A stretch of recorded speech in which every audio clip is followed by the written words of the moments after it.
పరిగెత్తకు, భయపడకు, పారిపోకు, నిలబడు. నిలబడి నీ దేవాతి దేవుని పాదాలు పట్టుకొని నిలబడు. కదా! ఎంత గొప్ప మాట చూడండి. అస్సలు మన ఊహకందని మాట ఇది. నిజంగా.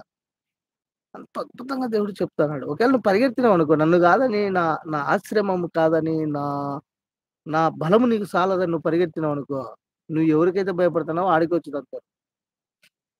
నువ్వు ఎక్కడైతే నేను పస్తున్నాను అనుకుంటున్నావో ఆడనే పస్తుంటావు. నువ్వు ఎక్కడైతే నాకు రోగం రాదనుకుంటున్నావో ఆడికే రోగం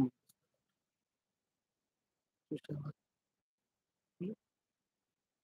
ఎంత గొప్ప మాట చెప్తున్నాడో. అలాగే 20వ వచనానికి వెళ్ళేదలికే, మన దేవుడైన యెహోవాకు మా నిమిత్తము ప్రార్థన చేసి మన దేవుడైన యెహోవా చెప్పునదంతయు మాకు తెలియజెప్పిన ఎడల మేమలాగు చేయుదుమని చెప్పుచు మిమ్మును మీరే మోసపుచ్చుకొనుచున్నారు. మనం ఎట్లాంటోళ్ళమంటే దేవుని దగ్గరకొచ్చి నాకు తెలిసినోళ్ళు చాలా మంది, "అన్నా నా కోసం ప్రార్థన చెయ్యి అన్నా. నేను సాక్ష్యం చెప్పుకుంటా అన్నా. నేను మారిపోతానన్నా" అన్నిళ్ళే. మళ్ళా అడ్రెస్ కనపడరు. ప్రార్థన చేసిన తర్వాత దేవుడు వాళ్ళ కార్యం చేసిన తర్వాత 1, 2 రోజులు కనిపిస్తారు. వాళ్ళ అడ్రెస్ కనపడరు. అంటే వాళ్ళకి వాళ్ళు మోసం చేసుకుంటున్నారు. ఈళ్ళు గూడా అంతే. వీళ్ళేమని అడిగినారు, "నీ దేవుడైన యెహోవాను అడగయ్యా. నీ దేవుడైన యెహోవా ఏది చెప్తే అది ఇంటామయ్యా. ఆయన ఎట్ట చెప్తే దానికి లోపడతామయ్యా. మేము వెనకడుగు వేయమయ్యా" అన్నారే మీరు. అయితే మీరు ఎట్లాంటోళ్ళంటే మిమ్మల్ని మీరే మోసపుచ్చుకునేళ్ళు.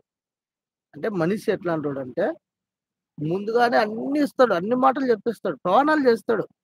తప్పు. అందుకే ప్రమాణం ఒట్టు పెట్టుకొనకుడి అని గూడా యేసుక్రీస్తు వారు యెహోవా దేవుడు మనకు తన ధర్మశాస్త్రంలో రాసిచ్చాడు. మీరు మాటి మాటికి ఒట్లు పెట్టకండ్రా నాయనా! మీ బుద్ధులు మంచియి గాదు. మీరు గూడా అడుగుతారు. మీ అమ్మ తోడు? బైబిల్ మీద ఒట్టేయ్. నా తోడు?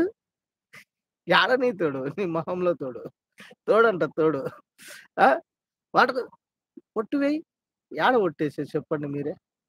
ఆ! మనకు మనం మోసపుచ్చుకున్నోళ్ళం గాదు. మనల్ని మనం మోసపుచ్చుకున్నట్టు గాదు. ఆనాడు వాళ్ళు గూడా బోయి, "నువ్వు ఎట్ట చెప్తే అట్నే ఇంటాం. నీ దేవుడు మాకేం ఆజ్ఞ ఇస్తాడో, ఆ ఆజ్ఞ ప్రకారమే నడుస్తామన్నారు." ఆ దేవుడు ఈయనే ఇచ్చినాడు. మీరు పోవద్దు, ఈడనే ఉండండి అంటాడు. ఉండండి అన్న తర్వాత వీళ్ళ మనసులు ఎట్లున్నాయంటే చూడండి 22వ వచనంలో. "కాబట్టి కాపురం ఉండవలెనని మీరు కోరు స్థలంలోనే మీరు ఖడ్గం చేతను, క్షామం చేతను, తెగులు చేతను చత్తురని నిశ్చయంగా తెలుసుకొనిడి" అన్న దేవుడు ఇక్కడికి 22 వచనాలు అయిపోతాయి 42లో.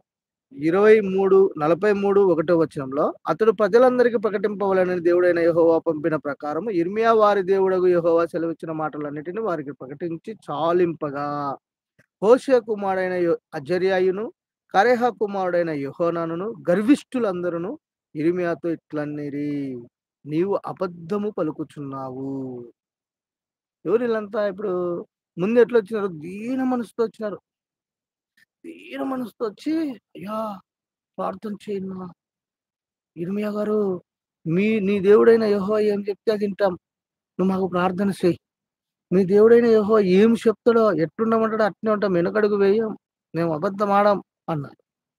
అని, అని ఉన్నది ఉన్నట్టు "ఒరేయ్! మీ పాపాలు ఎవరన్నా చెప్పినారు. "నువ్వు పాపం చేస్తున్నావమ్మా. ఈ పాపంలో ఉండవు. ఈ పాపం మానేయాలి" అన్నారనుకో, మాకు తెలుసు అంటావు కదా! అట్ట ఈళ్ళు. అంతా ఇన్నాక నువ్వు అబద్ధం చెప్తాన్నావు. ఆడికి పోవాకంటావు.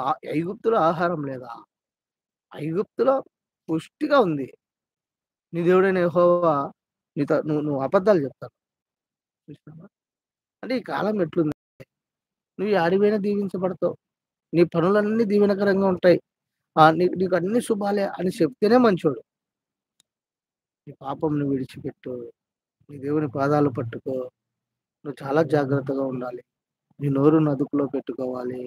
నువ్వు బైబిల్ చదవాలి. వాక్యం వినాలని చెప్తే పనులు లేవు మాకు. 24 గంటలు ఇదే పంచాయితా? కదా! మాకేం పనులు లేవు. 24 గంటలు ఇదే పంచాయితా? ఎవడు చెప్పింది నీకు? దేవుడు చెప్పినాడు. కదా! ఇంట్లోనే పండుకుంటాం మరి సాకమని నీ దేవుడిని. 40 సంవత్సరాలు 6,00,000 మందిని అలాగే వారి బిడ్డలను వారి యొక్క అందరిని ఆకాశం నుంచి మన్నాను పంపించి సాకాడు. వారు మాంసం లేదంటే కుమ్మరించి వాళ్ళ పండ్ల సందన నలిగిపోకముందే మళ్ళీ కుమ్మరించాడు. తట్టుకోలేక సచ్చిపోయారు. నీ దేవుడు నిన్ను అలా పోషించడం మొదలుపెడితే నువ్వు తట్టుకోలేవు.